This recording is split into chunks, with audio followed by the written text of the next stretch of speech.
Hi, it's Lauren from Lauren Taylor Made, and thank you so much for joining me in my craft room today. Okay, I am so excited that I just got this box from scrapbook.com. I'm filming in my zoomed out wide lens so you can see how big this box is. And there's a surprise inside. I'm so excited to see what's inside and to share with you. I am recording this obviously far before I'm releasing this video, but I am wanting to do like my reaction as I open. So, okay. My surprise is that I have the new Distress color, and scrapbook.com has gifted me some of the Distress color products, and whenever they wrap it, the tissue is usually a clue. Oh, how cute! Some hot tamales. We have some cardstock, mint tape, and blenders. So I can, oh, this is so cute, this little ornament. I don't know, I'm getting vibes on what it could be. But this is such cute packaging, oh my god. Ooh, she is beautiful. Lumberjack Plaid, I guess the ribbon really should have given it away. How beautiful are these colors? Okay, let me zoom back in normal. Okay. So obviously I will swatch these all out so we can look at them. We have the glaze, the Distress Oxide. This is really beautiful. I'm loving this. The Distress Ink, Oxide Spray, Ink Refill, Oxide Refill, Distress Spray Stain, Distress Paint, and of course our little matching pin. Oh man, this color is perfect for Christmas. I'm so excited that this is the color Tim picked for the holidays. Let's see just real quick in comparison because I have my reds close by to me. So we have Barn Door, which is definitely more of a true red. Has like more of an orange tint to it, where Candied Apple is a little bit on the brighter side. Festive Berries is definitely more the pink, and Fired Brick is a more brown red, if that makes sense, like brick. So to me it kind of fits perfectly with Barn Door and Fired Brick, but we will definitely do some swatching so we can see how this color relates to other Distress Oxides. So I am going to come back after I open everything up and have some ideas on what kind of projects I want to do with this new color. Okay, so it's been a few days, but I'm checking back in and I'm going to go through the different products now that they're open and mostly swatched. So I'm starting with Distress Paint as well as the Distressed Embossing Glaze, and you can see just what a beautiful Christmas red this color is. It's perfect for the upcoming holidays. It's going to be perfect for Valentine's Day. It's going to be perfect for all the things. So here is the paint all dried. Again, this is on white cardstock because I try to keep the color as original to the true color it's supposed to be. Same with the Distress Embossing Glaze. I also swatched out the Distress Oxide Spray as well as the Spray Stain, and here you can see those two. So I've swatched them out with just spraying onto, again, some white cardstock. You can see that the Distress Spray Stain really soaks into the paper, and the Oxide Spray kind of stayed more on top. Not really sure why it looks a little purpley, this spray stain, but overall I think it's a beautiful color. I did shake it up, but maybe I should come back and check it out another time. The Distress Inks and Oxide. So I haven't swatched these out because these are my go-to Distress products. I use the inks and oxides all the time, like almost every project. So I've got my little swatch papers out, I've got my dome foam blenders, and let's start with the Distress ink. I am just going to bring this right onto my cardstock, starting from the bottom and working my way up.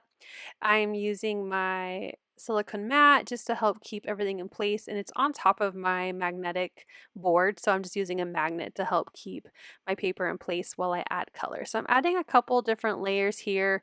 I think it looks really pretty. Again, it's so gorgeous. It just has that like true Christmas red color or lumberjack plaid color. And let's repeat this now with the oxides. I have a clean dome foam blender and adding this onto another piece of white cardstock. Again, going heavier on the bottom and trying to be a little lighter at the top so you can see how the color layers on each other. I'm going to add a couple extra layers on the bottom. And here is the Distress Oxide. I love I love this color. I'm not usually a big red person, but these Christmas red vibes are so stunning. So I'm going to add a little bit of water to them. I'm just going to have a paper towel and just kind of, I only want to spray the like bottom inch of my swatches, and then I press down and soak up the paper. And of course it leaves my imprint of my paper towel, but that's okay. And now you can see what these two colors look like when the water activates the inks. So that is all of my swatching. I kept it pretty simple, but I also swatched some of my reds. So you can see I did candied apple, I did festive berries, fired brick, and aged mahogany. So you can kind of see where it fits in. It I think it's going to be perfect in between festive berries and fired brick. Like it's definitely more of a pinker than the candied apple, but it's more of a red than the festive berries, but it's brighter than the other two. So this is just kind of where I see it fitting into the family. But let me know your thoughts below on what you think of this color, and also let me know what your favorite distress medium is. Like I said, I use the inks pads mostly, the Distress Ink and the Oxide, but tell me what you're most excited for down in the comments. Okay, so let's jump into some stenciling so we can try out these two ink pads. Like I said, those are my go-to types of mediums, so I wanted to play around with them on some backgrounds. We're just going to create a few different backgrounds, and then we will make one card together after they're done. So I'm going to start with a Slimline. I thought this striped stencil from scrapbook.com would be perfect for a candy cane vibe. So I'm going to grab the Distress ink and a dome foam blender, and we're going to do some stenciling through the stripes. I am moving in just a straight line across the stencil. I'm not doing like little circles or any type of blending, just trying to get that ink only in those lines on the stencil. So let's take a look at how it looks, and it looks so cool, very candy cane striped card feel. I'm going to clean up my workstation and let's do another stencil. I'm going to do just a small piece of paper. Like I said, this color is beautiful. I know for Christmas, I've said it about 400 times now, but I'm also thinking maybe a love card like for Valentine's Day. So I'm going to grab my layered heart stencil also from scrapbook.com, and we're going to use the Oxide ink this time, and I'm going to blend it through those solid heart stencil openings, and just going now in more of a circular motion to blend that ink onto the background. And let's peel up the stencil and take a look at how beautiful these lumberjack plaid hearts are. So I am going to actually do a little stencil paste over it. Another Reindeer product. This is Lunar paste from Simon Hurley Create. And I'm just lining up that second layered stencil on top of the hearts. And then we're going to add a little bit of this Gold Rush Lunar paste, filling in the openings on the stencil. So just using a palette knife to get the lunar paste onto the stencil, and then my large scraper to completely fill in all of the openings. Of course, we're saving any excess lunar paste. We do not waste here in this craft room. And let's pull up the stencil for the reveal. It's so pretty. This lumberjack plaid red with this more bronzy gold. Gorgeous. Also beautiful for Christmas cards. So let's clean off my workstation and let's grab the reindeer stencil, also from scrapbook.com. I'm going to do another kind of full A2 size background. And I thought it'd be fun to combine the lumberjack plaid with a pine needle green. I thought these two gave Christmas colors to me, so I wanted to kind of create a green and red background using this stencil. You have to be very careful because it is very delicate. Now my flag does give off a little bit of like Italian vibes here, but that's okay. Still Christmassy. I'm going to add some shine to my background by taking this gold ink pad from scrapbook.com. Now it's not a bright gold, it's more of a translucent gold. So I'm adding some water, grabbing a paintbrush, and I'm just going to splatter on that gold around the card. I'm going to have to think of a way to make this more Christmassy and maybe less Italian. But I also thought it was really fun to see those two colors together. Okay, so for the final background we're going to create, this is what I'm actually going to use for the card later on in this video, but it is called Lumberjack Plaid. So I thought, you know what, we need to make a plaid background, and I'm going to grab also another Ranger product from Simon Hurley Create is the Peel Apart Plaid Builder background stamp set. I mean, it's called Lumberjack Plaid, so we're going to create a plaid background. I'm using the grid in my Misty. I've placed my paper onto my Clearly Amazing mat. This is the medium size and fits in the original Misty size. And I'm going to use the grid, like I said, to help me with placing all of my different stripes. Now, this does take me some time. I could have just grabbed a large block and just stamped plaid if I didn't really want to worry about my spacing. But I was being very type A on this background and wanted my spacing to be nice and even. So I'm going to walk through just quickly each of the plaid builder stamps I use. So first is this large 3/4 of an inch wide stripe. And I'm going to place them a 1/4 inch from each other. So there's like about a 1/4 inch gap in between the two stripes. So I am going to grab the stamp with my Misty. I'm going to add the ink. I'm just kind of circular motion adding the ink, and then I'm grabbing my Dome Foam blender just to tap it out so that way there's no weird swirl or drag lines from my stencil, or not my stencil, onto my background from applying the ink to the stamp. So now I'm grabbing a thinner stripe and I'm just going to stamp it right in the middle of my background. Now my plaid is going to be slightly off-centered, but that's okay because I'm going to die cut it later. So I spent way too much time trying to figure out placement of all my stripes when I just ended up die cutting it, but it's all right, lesson learned. So I'm adding the thin stripe, and then I'm going to use another 3/4 inch stripe just to help me with spacing of these smaller ones, and I end up putting them an inch away from each other.